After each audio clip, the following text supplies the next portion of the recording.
I am Lamont at Large, and today, once again, I am back at the Woodlawn Cemetery, Las Vegas's oldest cemetery here in Las Vegas, Nevada.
A van that plunged off an unpaved mountain road, killing 3 Boy Scouts, injuring 14 others, was overcrowded and may have suffered brake and other mechanical problems, authorities said on Sunday. An Iron County Sheriff's Department official said investigators were looking into the possibility the 1988 Dodge van also experienced steering problems. It still has to be investigated before we can say for sure. The 15-seat van was carrying 2 passengers more than it was designed to handle when it plunged over the roadway Saturday afternoon. The van was carrying members of a Las Vegas Boy Scout troop who had been staying at the Del Webb Boy Scout camp on Cedar Mountain. The scouts were counselors for younger Cub Scouts at the camp. Brian Briscoe, 15, Douglas Lawson Jr., 14, and Theodore Maloney, 15, all of Las Vegas, died at the scene.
If you guys heard somebody talking in the background in the last part of the video, I looked up and I was wondering who was talking, and that guy behind me, he's sitting at the graveside of his loved one. He's reading them the Bible.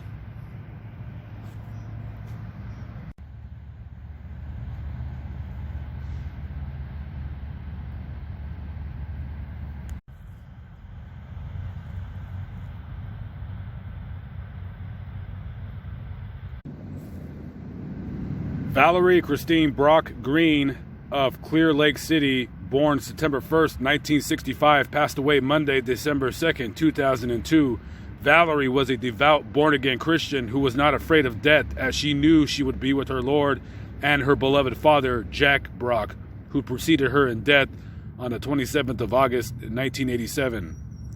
Valerie was by profession a medical assistant who loved and was loved by her patients. They made her baked goods and crochet items to show their love and appreciation for her caring and concern for them. She attended the funerals of many of her patients. Valerie acknowledged the working people by addressing them by name. If it was on their clothing, she would tell them how much she appreciated their help and what a good job they did. Those of us who knew and loved her will miss her outrageously funny sense of humor, her beauty both inside and out, her bubbly personality, her laughter, her kind-hearted nature, and her twinkling, magnificent eyes. There is now a hole in our lives, but another angel in heaven. Sleep peacefully, darling Val.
Maureen K. McConaughey, June 4th, 1980 to October 4th, 1997. 17 years old, only 17 years old.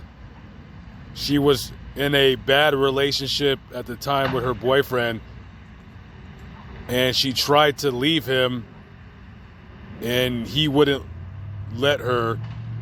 She was found shot to death. The boyfriend was charged with her murder along with the boyfriend's cousin, possibly trying to help clean up the scene of the crime.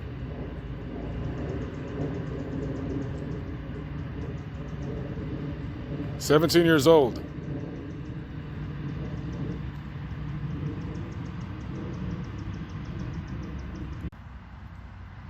Maureen K. McConaughey, June 4th, 1980 to October 4th, 1997. 17 years old, only 17 years old. She was in a bad relationship at the time with her boyfriend, and she tried to leave him, and he wouldn't let her. She was found shot to death. The boyfriend was charged with her murder along with the boyfriend's cousin, possibly trying to help clean up the scene of the crime.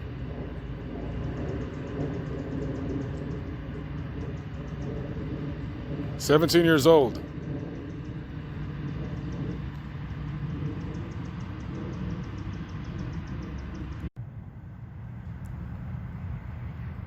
Bright and beautiful flame of a girl.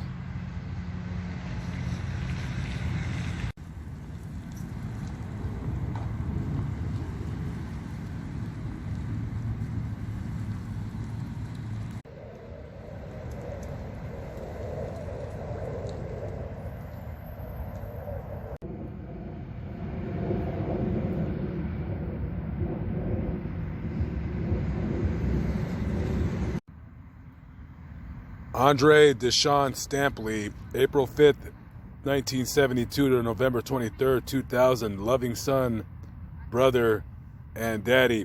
When I first moved to Las Vegas, I remember this story because I would be a local news junkie, even as a young man. So Andre went to a club out here called SRO. Some of you, if you're from Las Vegas, you remember that club. It was a very hood, very ghetto club.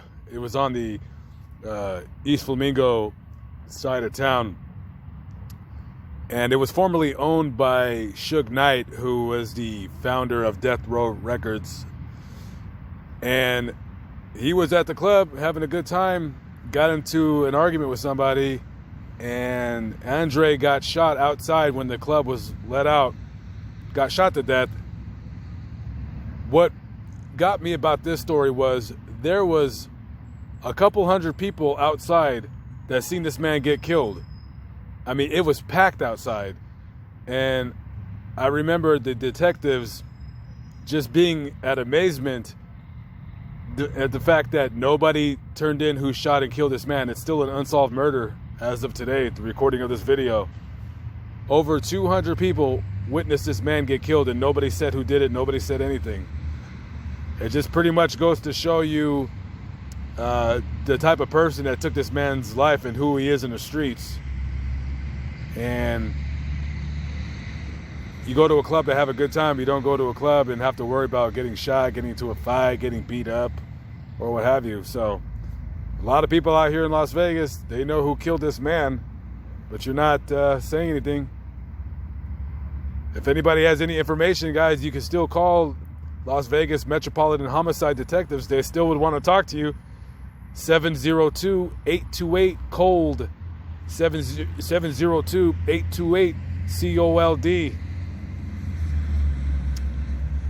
Give them a call if you have any information. It's been 19 years now. Maybe it's time that you guys turn a murderer in. Get some justice for this man's family. Live, but not live, but still alive by the grace of God. I am at the Woodlawn Cemetery here in Las Vegas, Nevada. Thank you for watching again. Always appreciate it. Peace out.